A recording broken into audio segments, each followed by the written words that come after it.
My dinner still isn't ready. If you're not going to take care of the housework, we're getting a divorce. I wonder who he thinks makes it possible for him to have meals. Fine, if that's how you feel, maybe we should get a divorce. What? I've had enough of this marriage and want to leave this house. Can you help me? Why should I? We're no longer connected, right? I'm Karen, a 34-year-old office worker. It's been a year since I married Shane. While many enjoy the bliss of newlywed life, my experience has been far from that. Honestly, our relationship has been strained. The root of the issue lies in his behavior. I overlooked it before marriage, but now I see that he's a classic domineering husband, overly controlling. Hey, where's the food? When will it be ready? I just got home. If you came home earlier, you could have made something yourself. What are you talking about? Don't you see I've been working hard and just got home? I was at work too. Your job can't be that important. I probably make more than you do. Bragging about your earnings. You're really narrow-minded. I hold a significant position at my company. I'll be earning more than you soon enough. Well, I hope that's true. Are you doubting me? How dare you question me like that? My husband reacts defensively to every word I say, trying to exert control. I'm going to set a curfew for you. A curfew? I was taken aback by his sudden declaration. We're not children. I'm serious. Be home by 7:00 p.m. Don't say such ridiculous things. I might be working late because of overtime. No matter how much I protested, my husband remained unyielding. Be quiet. I'm serious. You need to follow this rule. A promise should be made with mutual agreement. What my husband was imposing was nothing but coercion, a blatant threat. A few days later, after coming home past 8:00 p.m. due to work, I was met with an unbelievable situation. What? What do you mean? As I tried to unlock the front door, I realized the chain was on. Panicking, I pressed the intercom. Yes? I heard my husband's voice through the intercom. What's going on here? What do you mean? We agreed on a curfew of 7:00 p.m., didn't we? Huh? You were serious about that? Of course I was serious. I told him that while he speaks with such confidence, his behavior is just childish. I really want him to stop. Stop the nonsense and just open the door. No way. You always get so full of yourself. Full of myself? What are you talking about? I'm saying you act so arrogant when you think you have the upper hand. In the end, my husband really refused to let me into the house. I was deeply unsettled by his drastic change, wondering how he could have become so different from the man I once knew. We had first met at a social mixer. At that time, he was a successful businessman working for a top company, and he was very intent on winning me over. With his career and finances stable, I was drawn to his advances. He was always polite and respectful, and that didn't change when we started dating. I believe he was a kind and wonderful man, and I was truly happy when he proposed. Karen, I vow to make you happy with these hands of mine. Trust me, and let's build a future together. Yes, thank you. I look forward to supporting each other. I had believed that marrying him would surely lead to happiness, but once we were married, it was far from what I had imagined. My husband turned out to be selfish, arrogant, and prone to verbal abuse. To make matters worse, about 6 months after our marriage, he abruptly quit his job. You quit your job? Why? That company wasn't worth it. They didn't appreciate my talents. Why should a junior be promoted over me? It's absurd. He left his job on a whim, frustrated by his lack of promotion. It was a shocking turn of events. I had respected him as a confident professional working at a prestigious company, and I had tolerated his verbal abuse as a result. But now, my once elite husband was suddenly unemployed. He went to numerous job interviews afterward, but none resulted in an offer. Damn it, why is this happening to me? I come from a top company. Even though I'm lowering myself by applying here, why can't I get the job? Maybe it's your attitude that's coming through in the interviews. Ha! Don't act like you know anything. Your workplace is a lower-ranking company anyway. That's harsh. So, you think so? I'm just speaking the truth. My husband took out his frustration on me. He had always been controlling at home, but his verbal abuse escalated significantly. Eventually, unable to find a new job, he settled for a part-time position working only 3 days a week, claiming it was due to job hunting. His income dropped to around $700 a month, yet he continued to act arrogantly toward me. My view of him deteriorated daily, and I regretted marrying him more and more. I found myself constantly overwhelmed with household chores and meal preparations while enduring his endless complaints. It felt like dealing with a teenager. and I was left physically and emotionally drained despite everything. I couldn't bring myself to consider divorce even though we had been married for less than a year. During this time, my husband grew increasingly bold, eventually setting a curfew for me and locking me out of the house. I wondered why I had to endure such treatment. After coming home exhausted from work and even doing the grocery shopping, he locked me out for missing the curfew. I was completely bewildered. Normally, I would consider returning to my parents' home, but since they had passed away, I didn't know where to turn. Desperate for help, I decided to call my best friend, Mika. "Hello, Mika, can I come over now?" "What's going on? Did something happen?" "My husband won't let me into the house." "What? Why not?" "Okay, come over right away." "Thank you so much." With that, I hurried to Mika's place. "Sorry for the sudden visit." "Don't worry about it. What happened?"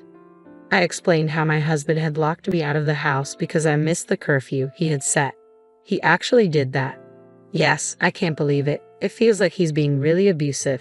Maybe his pride from working at a big corporation is making him look down on you." "Oh, and I also mentioned my husband's sudden resignation." "What? A part-time job? That's unbelievable. How can he act like this when you're the one supporting us?"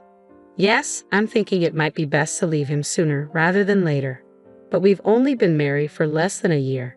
It doesn't feel right to just get divorced so easily." "Karen, are you truly happy?" "No." My best friend looked concerned, pondering for a moment before offering a suggestion. "I'm not sure if your marriage can be salvaged, but maybe you should start documenting his abusive behavior. You could keep a record or even make recordings." "Really?" "I believe you should divorce him as soon as possible. And if you do decide to go through with it, I hope you can ensure he faces serious consequences." "Yeah, you might be right." "Exactly. It's important to document everything, and I'm here to support you through this. If you need a safe place, you can always come here." "Thank you, Mika." My best friend was a tremendous source of comfort and support, and I was truly grateful. Having her as an ally gave me the courage I needed. To show my appreciation, I used the ingredients I had bought from the supermarket to prepare a homemade meal for her. "This is delicious, Karen. You're really skilled at cooking." "Really? It's been a while since someone praised my cooking, so I'm thrilled to hear that." Reuniting with my best friend after such a long time lifted my spirits. After leaving Mika's house, I sent an apology to my husband. Once he forgave me, I returned home. "Have you really thought about what you did wrong?" "Yes, I realize I was wrong. I'm sorry." As I apologized with my head bowed, my husband's expression softened with satisfaction. "As long as you understand, that's fine. Just be more careful next time." From then on, I did my best to meet my husband's demands. Despite my efforts, he often resorted to insults when he was in a bad mood. His words were belittling and dismissive, and each time they cut deep. I began recording these incidents, gathering evidence for when I reached my breaking point. My husband remained unemployed, only working part-time. It seemed he wasn't even trying to find a new job, as if he had given up. I was managing to support both of us with my income and handled all the household chores. He continued to complain and act badly towards me, trying to assert control. He seemed content with the situation, dependent on my salary, yet treating me with emotional abuse. I confided in my best friend that I didn't want a divorce, but my patience was wearing thin with his increasingly unacceptable behavior. I felt like I was at the end of my rope. How could he be so insensitive? How does he view me? Why did he even marry me? These questions plagued my mind. One day, after being forced to stay late at work, I arrived home past 7:00 p.m. Thankfully, my husband was out and hadn't returned yet, so I managed to get inside and began hastily preparing dinner. But he came home soon after. "Oh, well, welcome back." Noticing that dinner wasn't ready, he looked displeased. "Why isn't dinner ready yet?" "I'm sorry, it will be ready soon." "Don't lie, it looks like you've just started." "I apologize. I just got home." As we talked, I noticed he was carrying a bag from an expensive brand. While I was working hard, he had been leisurely spending on luxury goods. His selfishness was infuriating and inexcusable. Despite this, he continued to berate me, completely disregarding my feelings. "Are you incapable of learning, or are you deliberately trying to provoke me?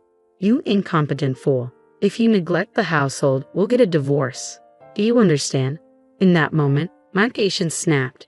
Did he really think he was entitled to a meal provided by someone he treated so poorly? Fine, If that's how you feel, shall we get a divorce then? What? My husband looked stunned. I've decided to leave this house. Are you really serious about divorcing me? Yes, I can't continue with you. You're superficial, useless, arrogant, and the worst partner I've ever had. My words seemed to ignite fury in my husband. His face reddened and his whole body trembled with rage. How dare you speak to me like that? As a low-ranking employee, you have no right to criticize me. I have no use for a woman like you. With that, he pulled out a prepared affidavit from a drawer. I hadn't realized he had it ready, but it worked to my advantage. I quickly signed the document, gathered my things, and left. Now, I had severed all ties with him. Feeling liberated, I headed to Mika's house where she greeted me warmly. You've worked hard. Now you're free. Yes, I wouldn't have had the courage to divorce without your support. I'm really grateful. Don't let your guard down. It's not over yet. He needs to face the consequences. Absolutely and thoroughly. I hired a lawyer and filed a lawsuit against my ex-husband for moral harassment. He seemed quite flustered, clearly not expecting a legal battle. Why me? And don't mess around. He erupted in anger. I was relieved to leave the details to my lawyer, avoiding direct confrontation with his outbursts. My lawyer methodically presented the facts and evidence, and eventually, my ex-husband seemed to resign himself to the situation. He had been blaming me for the divorce to his parents, but the lawsuit compelled them to seek the truth. Upon learning the full story, they were horrified and decided to disown him. Now that he had lost his support system, my ex-husband was left to figure out how to manage on his own. He continued living in the expensive apartment he had always coveted during his employment. Even after quitting his job, I had been transferring money to cover his rent.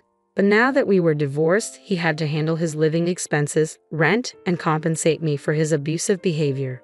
With rent set at $1,000 a month and his income not sufficient, he was in dire straits and reached out to me for help. Hello, what's the problem? Help me, I'm at a loss here. Why should I help you? We have no obligations to each other anymore. But we once loved each other, didn't we? That's unsettling. What do you mean? Do you think you're entitled to forgiveness just like that? Do you realize how deeply you've hurt me? I'm sorry. I'll apologize properly. An apology like that means nothing to me. Every time I apologize, you get all self-righteous. It's clear you have no respect for me. Just so you know, my salary has increased. I'm now earning more than you ever did as a full-time employee. What? You used to belittle me for being in a lower position, but it turns out you were the one in a weaker position. Your contentment with a part-time job and failure to find a new full-time role only highlights your own shortcomings. No way. My ex-husband was shattered to discover that he was now inferior to me, someone he had once looked down upon. There's nothing more to discuss. If you contact me again, I'll report you to the police. Hey, wait. I declared this firmly, ignoring his pleas and ending the call. I had already blocked his number and intended to sever all ties with him. Later, I learned from my former in-laws that he had settled his unpaid rent with a loan and moved out of his apartment. He is now working full-time and living in a more affordable place. Despite this, he continues to make alimony payments to me on time, indicating that he's working hard with a renewed sense of purpose. However, that doesn't mean I have any desire to reconcile.